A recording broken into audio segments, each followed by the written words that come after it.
drop downs that maybe need to be changed or added, and you have multiple people using them who maybe aren't the most Excel savvy, what I like to do is actually add to this drop down so it'll kind of have some blank space, and I'll highlight. So let's say that I'm going to leave space in the drop down for 10 values.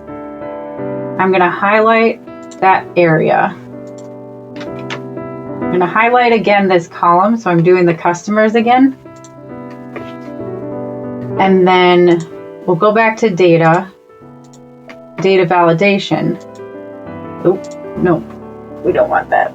We want to be on this page so that we're highlighting where we want to put the data validation.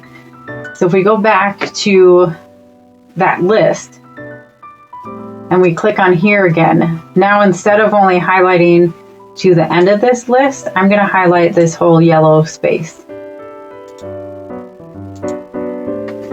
And what that's going to do is it's actually going to add these spaces down below. But I like to do this with customers because, you know, I'm not there all the time, and say they get a new client and they want to add that to the list, they can then manually add that client. So they don't have to actually know how to go through that whole data validation piece. They can just add it to this space here, which will then add it over here. Now, if you add a client and say you really like it to be sorted alphabetical so that it's easier to find in the dropdown, you can always come up here again from, I think our first episode, we did this sorting, and you can sort A to Z. That'll change your drop down values, and then it'll also change the order it is in your drop down.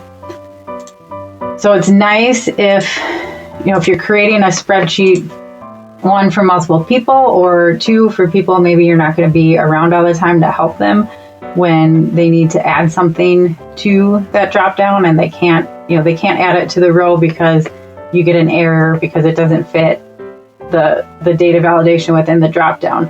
Giving them this extra space, or you can also teach them that if they insert within this yellow space, they can also add a new customer in that way. So Shelly's style will show up.